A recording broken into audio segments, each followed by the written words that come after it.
Selamat pagi, perkenalkan saya Freste Lorenza Busunggu, NIM B10212410055 dari kelas manajemen B. Di sini saya akan menjelaskan tentang akuntansi.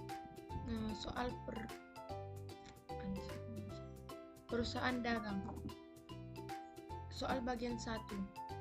Saya mengambil soal nomor 1 dan nomor 2. Soal nomor 1 yaitu menurut analisis saudara, apakah jurnal penyesuaian dan jurnal koreksi sama atau berbeda?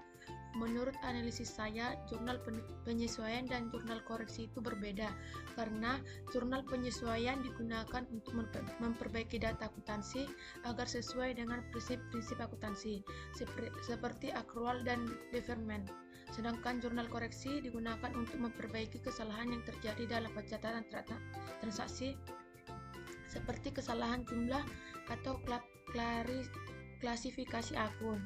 Contoh jurnal penyesuaian itu yaitu jika kita sudah menggunakan layanan tetapi belum membayar, kita perlu mencatat biaya tersebut meskipun belum ada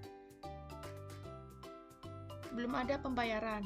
Ini membantu kondisi keuangan yang lebih akurat. Contohnya jurnal koreksi yaitu jika kita mencatat pendapatan sebesar 1 juta padahal yang benar adalah 1.500.000, kita perlu membuat jurnal koreksi untuk memperbaiki kesalahan tersebut. Yang kedua, jurnal penyesuaian umumnya digunakan pada akhir periode akuntansi untuk menyesuaikan saldo-saldo akun dan mencatat transaksi yang belum tercatat.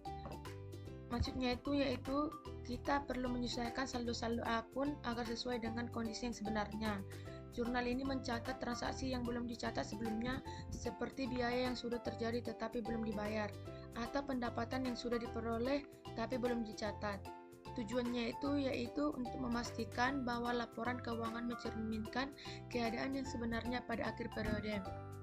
Sedangkan jurnal koreksi digunakan setelah periode akuntansi berakhir dan laporan keuangan sudah selesai dibuat, tetapi ditemukan kesalahan yang memerlukan koreksi untuk memastikan keakuratan laporan keuangan. Maksudnya yaitu digunakan setelah periode akuntansi berakhir dan laporan keuangan sudah disusun. Jika setelah itu ditemukan kesalahan, kita perlu membuat jurnal koreksi. Kesalahan ini bisa berupa salah catat, jumlah, salah klasifikasi akun, atau hal lain yang membuat laporan keuangan tidak akurat. Tujuannya untuk memperbaiki kesalahan tersebut agar laporan keuangan bisa dipercaya dan mencerminkan posisi keuangan yang benar. Soal nomor 2. Menurut analisis saudara, hal-hal apa saja yang mendasar yang membedakan antara pencatatan metode virtual dan metode periodik pada laporan keuangan perusahaan dagang? Menurut analisis saya, hal-hal mendasar yang membedakan antara pencatatan metode perpetual dengan metode periodik pada laporan keuangan perusahaan dagang adalah metode perpetual selalu update mengenai persediaan barang dagang secara terus-menerus dan mencatat setiap transaksi secara langsung. Maksudnya yaitu dengan metode ini, catatan persediaan barang dagang selalu diperbarui secara terus-menerus. Setiap kali ada transaksi, seperti pembelian atau penjualan, informasi langsung dicatat. Jadi kita selalu tahu berapa banyak barang yang ada di gudang pada saat itu. Sedangkan metode periodik hanya melakukan pada awal dan akhir periode saja. Maksudnya yaitu metode periodik hanya memperbarui catatan persediaan pada awal dan akhir periode akuntansi. Artinya, kita tidak mencatat setiap transaksi secara langsung, melainkan hanya melakukan pengecekan dan pencatatan di awal dan akhir periode. Yang kedua, metode perpetual memberikan informasi yang lebih akurat dan real time tentang persediaan. Maksudnya yaitu kita mendapatkan informasi yang lebih akurat dan real time tentang persediaan. Kita bisa melihat jumlah barang yang tersedia kapan saja, dan ini membantu dalam pengambilan keputusan. Sedangkan metode periodik bisa saja informasi yang diberikan tidak selalu akurat karena hanya dicatat pada akhir periode saja. Maksudnya yaitu karena hanya mencatat persediaan di awal dan akhir periode, informasi yang didapat bisa tidak selalu akurat. Misalnya, jika terjadi pencurian atau kerusakan barang di tengah periode, kita tidak akan langsung mengetahui sampai melakukan pengecekan di akhir periode. Soal bagian 2. Pada tanggal 1 Desember 2019, TB Alitra membeli 12 saksemen kepada TPRD termin kredit 10/10 N/30 FOB Destination Point 12 perak. Jadi akun yang dipakai yaitu pembelian di debit sebesar 12. Pembelian dilakukan karena TB Alitra ini membeli semen kepada TPRD. Dan utang dagang di kredit itu karena TB Alitra itu masih berutang kepada TBRD dengan menggunakan termin kredit FOB Destination Point. Yang kedua, meretur 2 sak semen kepada TBRD karena semen beku pakai metode perpetual. Akun yang dipakai yaitu utang dagang di debit. Utang dagang di debit itu karena dia sudah utangnya sudah dikembalikan 2 sak semen. Sedangkan persediaan barang dagang itu di kredit itu karena persediaan barang dagangnya berkurang karena sudah meretur 2 sak semen kepada TBRD. Yang ketiga, TB Alitra menjual besi kepada TB Umar dengan termin kredit 2/10 N/30 FOB Destination Point senilai 50. HPP barang yang jual senilai 15. Catatan dengan metode perpetual. Jadi akun yang dipakai yaitu piutang dagang sebesar 50. Dia memakai piutang dagang karena TB Alitra ini menjual besi kepada TB Umar dengan menggunakan termin. TB Umar ini masih berutang kepada TB Alitra. Terus akun yang dipakai yaitu penjualan di kredit. Penjualan ini maksudnya ini yaitu TB Alitra ini menjual besi. Terus akun yang dipakai yaitu HPP sebesar 15 di debit. Persediaan barang dagang di kredit sebesar 15.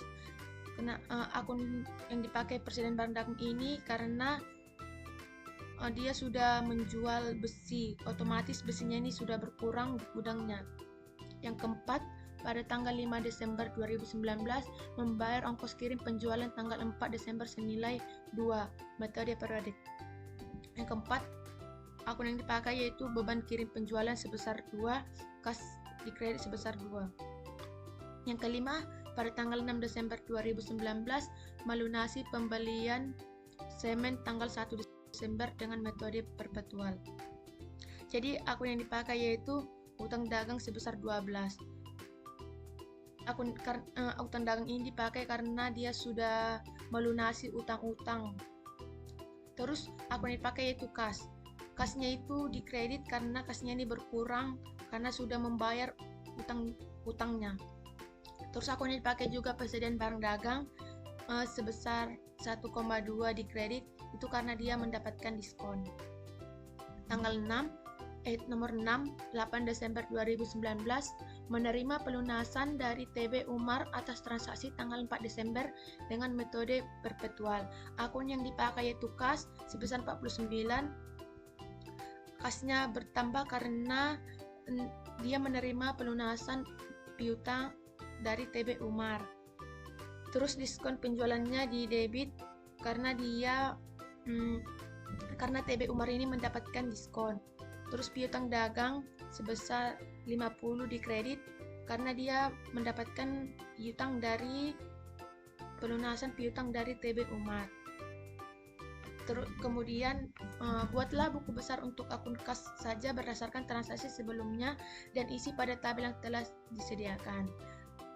Jadi kasnya itu pada tanggal 5 2 perak di kredit, 2 di kredit, pada tanggal 6 di kredit sebesar 10,8, jadi hasilnya itu 11, pada tanggal 8 49 di debit, dan hasil akhirnya yaitu 38. Soal bagian 3. Pada nomor ini 8 di kredit, Yang ketujuh, beban bunga 6 di debit, utang bunga 6 di kredit. Yang kedelapan ini saldo awal nomor 8 ini berbeda dengan metode periodik tadi. Saldo awal persediaannya itu di debit 100, pembeliannya itu 745 di debit, retur dan potongan pembelian 25 di debit, diskon pembelian 5 di debit, pembelian bersih 715 di debit, beban kirim pembelian 15 di debit. Persediaan tersedia dijual 830 di kredit, saldo akhir persediaan 180 di kredit, harga pokok penjualan 650 di kredit. Selanjutnya kita akan masuk ke neraca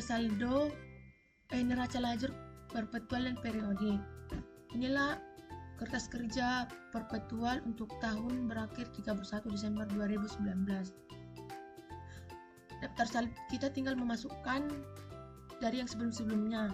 Ini kita masukkan daftar saldo sebelum penyesuaian. Dari sini tinggal memasukkan saja.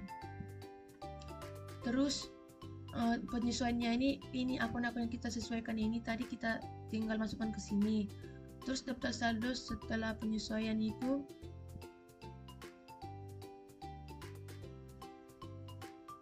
tinggal kita masukkan juga.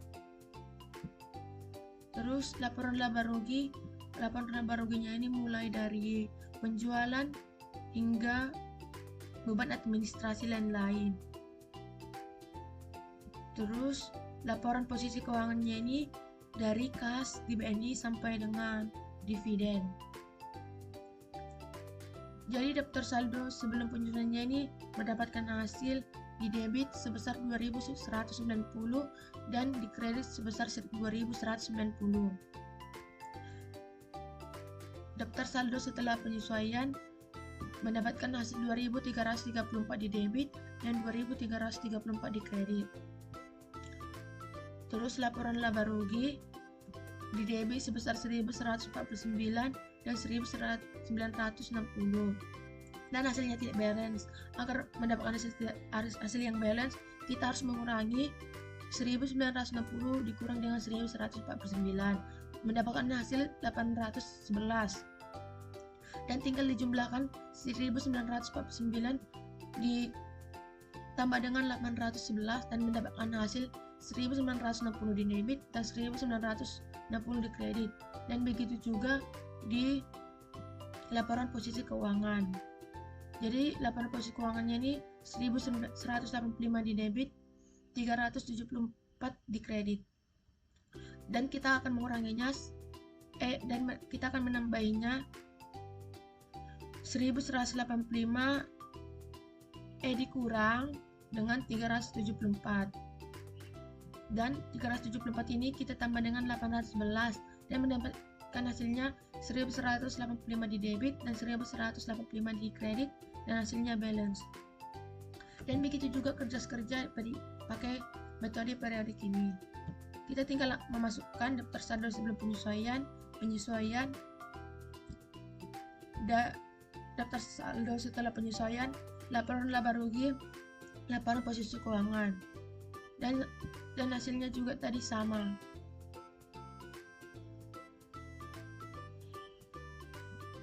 Terus kita akan masuk ke laporan laba rugi. TB Alitra, laporan laba ruginya pendapatan, penjualannya ini tadi, penjualannya yang sebelum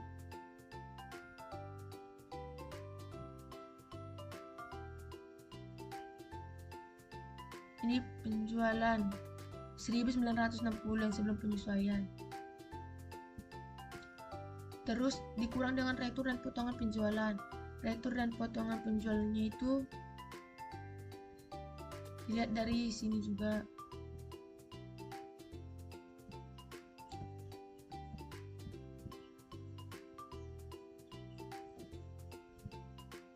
Diskon penjualannya juga. Dan ini ditambah 30 tambah 25 dan mendapatkan 55. Dan dikurang Ini 1960 dikurang dengan 55 dan penjualan bersihnya itu 1905 dikurangi dengan HPP 650, laba bruto atau laba kotor sebesar 1255. Terus kita akan masuk ke beban usaha.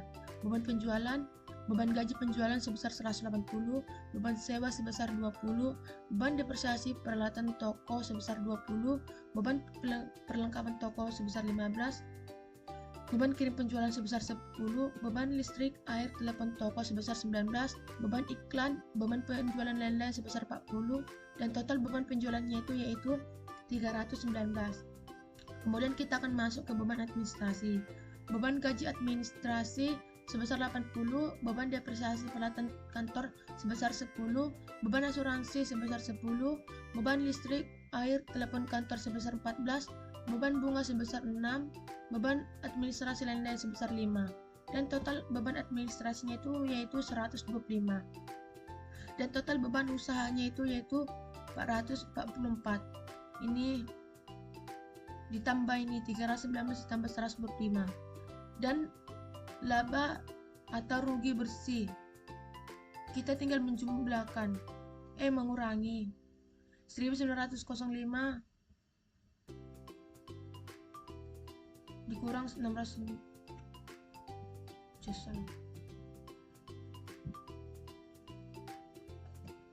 dan mendapatkan hasil sebesar 811.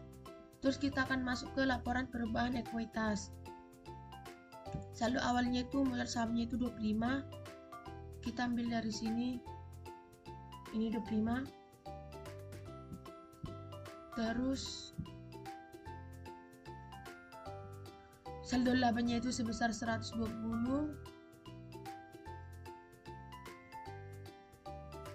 Ini kita ambil dari sini 120. Terus totalnya ini 120 ditambah 25 sama dengan 145. Ditambah dengan laba bersih 811 dan total ekuitasnya 811. Dikurangi dengan dividen 40. Dan ini saldo ini tinggal menurunkan ke bawah. Modal saham ada 25, saldo laba ada 891, total ekuitas ada 916. Kemudian kita akan masuk ke laporan posisi keuangan bulan Desember. Laporan posisi keuangan periode akhir Desember 2019. Aset. Pertama kita akan menghitung aset lancar. Kas sebesar 250, piutang dagang sebesar 450, persediaan barang dagang sebesar 100, asuransi dibayar di muka sebesar 40, perlengkapan toko sebesar 25. Dan kita jumlahkan semuanya, mendapatkan hasil total aset lancar yaitu 865. Terus kita menghitung aset tetap. Peralatan toko sebesar 140, akumulasi depresiasi peralatan toko sebesar 40, peralatan kantor sebesar 60, akumulasi depresiasi peralatan kantor sebesar 25. Total aset tetapnya ini yaitu 135. Dan kita akan jadi total asetnya yaitu 1000. Kita tambahi 865 ditambah dengan 135. Terus kita akan masuk ke liabilitas. Kita akan menghitung liabilitas lancar. Utang dagang sebesar 20, utang gaji sebesar 100, beban yang masih harus dibayar sebesar 8, utang bunga sebesar 6, utang bank 2,5. Total liabilitas lancarnya ini yaitu 136,5. Dan kita akan menghitung liabilitas jangka panjang. Utang bank sebesar 27,5, total liabilitas sebesar 27,5, dan total liabilitasnya yaitu 164. Terus kita akan masuk ke ekuitas. Modal saham sebesar 25, saldo laba sebesar 811, total ekuitas sebesar 836. Total liabilitas dan ekuitas yaitu 1000. Kita tambahi 836 ditambah 164 dan mendapatkan hasil 1000. Dan mendapatkan hasil yang balance dari total aset dengan total liabilitas dan ekuitas. Sekian dari saya, terima kasih.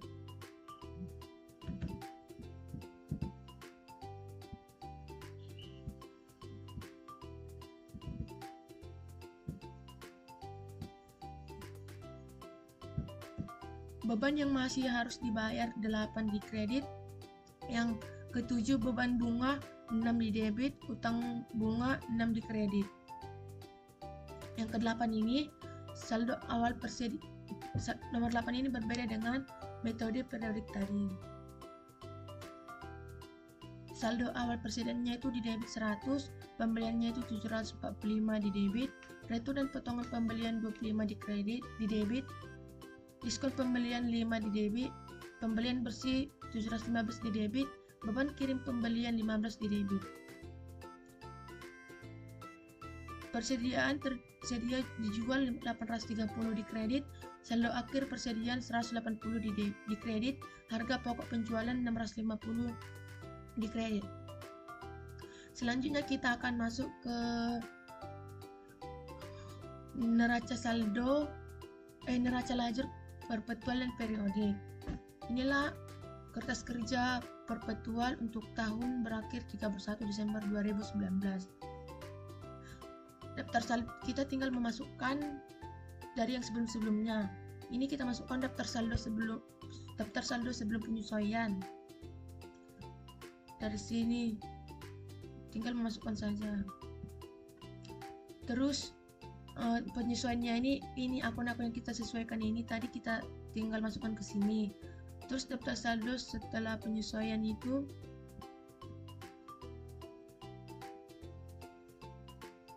tinggal kita masukkan juga.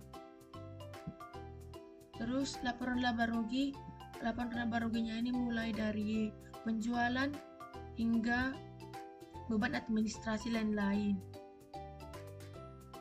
Terus laporan posisi keuangannya ini dari kas di BNI sampai dengan dividen.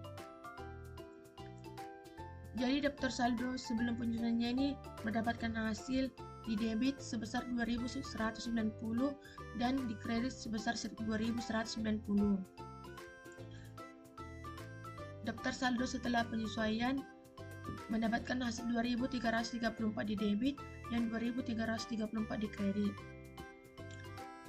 Terus laporan laba rugi di debit sebesar 1.149 dan 1.960 dan hasilnya tidak balance. Agar mendapatkan hasil yang balance, kita harus mengurangi 1.960 dikurang dengan 1.149, mendapatkan hasil 811. Dan tinggal dijumlahkan 1.949 ditambah dengan 811 dan mendapatkan hasil 1.960 di debit dan 1.960 di kredit. Dan begitu juga di laporan posisi keuangan. Jadi laporan posisi keuangannya ini 1.185 di debit, 374 di kredit. Dan kita akan menguranginya dan kita akan menambahinya 1.185 dikurang dengan 374. Dan 374 ini kita tambah dengan 811 dan mendapatkan hasilnya 1.185 di debit dan 1.185 di kredit dan hasilnya balance. Dan begitu juga kerja pakai metode periodik ini. Kita tinggal memasukkan daftar saldo sebelum penyesuaian, daftar saldo setelah penyesuaian, laporan laba rugi, laporan posisi keuangan. Dan hasilnya juga tadi sama.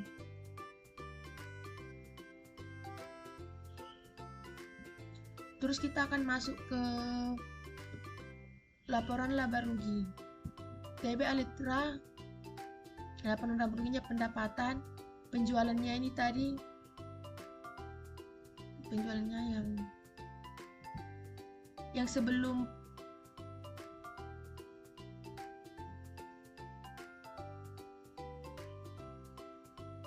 ini penjualan 1.960 yang sebelum penyesuaian.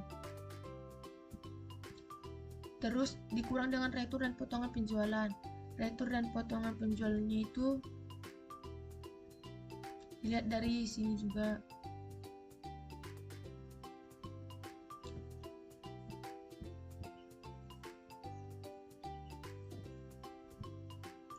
Diskon penjualannya juga dan ini ditambah 30 tambah 25 dan mendapatkan hasil 55, dan dikurang ini 1960 dikurang dengan 55 dan penjualan bersihnya itu 1905 dikurangi dengan HPP 650, laba bruto atau laba kotor sebesar 1255. Terus kita akan masuk ke beban usaha. Beban penjualan, beban gaji penjualan sebesar 180, beban sewa sebesar 20, beban depresiasi peralatan toko sebesar 20, beban perlengkapan toko sebesar 15, beban kirim penjualan sebesar 10, beban listrik, air, telepon toko sebesar 19, beban iklan, beban penjualan lain-lain sebesar 40, dan total beban penjualannya yaitu 319. Kemudian kita akan masuk ke beban administrasi. Beban gaji administrasi sebesar 80, beban depresiasi peralatan kantor sebesar 10, beban asuransi sebesar 10, beban listrik, air, telepon kantor sebesar 14, beban bunga sebesar 6, beban administrasi lain-lain sebesar 5, dan total beban administrasinya yaitu 125. Dan total beban usahanya yaitu 444. Ini ditambah ini 319 ditambah 125. Dan laba atau rugi bersih kita tinggal menjumlahkan mengurangi 1905 dikurang 600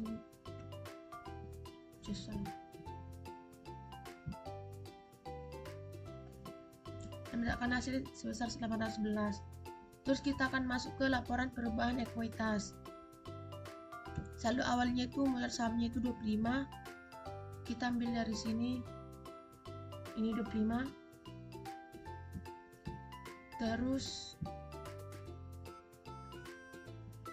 saldo labanya sebesar 120.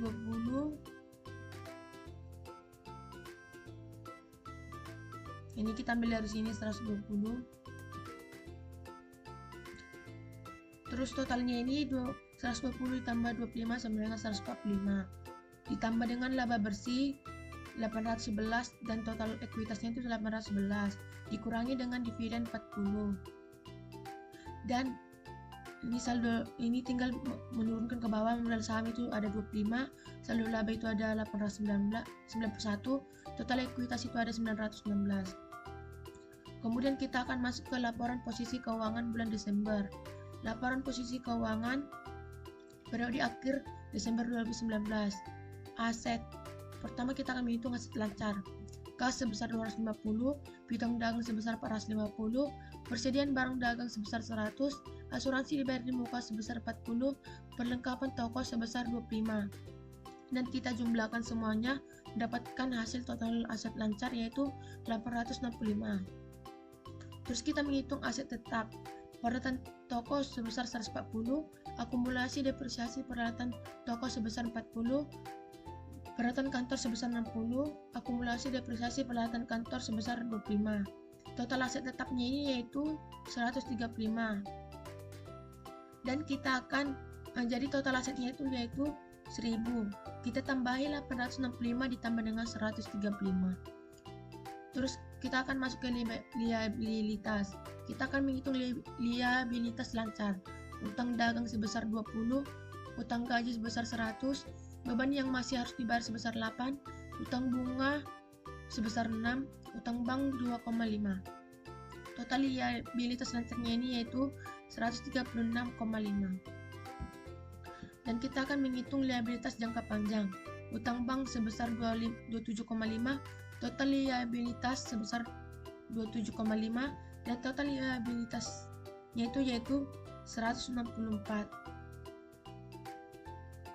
Terus kita akan masuk ke ekuitas. Modal saham sebesar 25, saldo laba sebesar 811, total ekuitas sebesar 836. Total liabilitas dan ekuitas yaitu 1000. Kita tambahi 836 ditambah 164 dan mendapatkan hasil 1000. Dan mendapatkan hasil yang balance dari total aset dengan total liabilitas dan ekuitas. Sekian dari saya, terima kasih.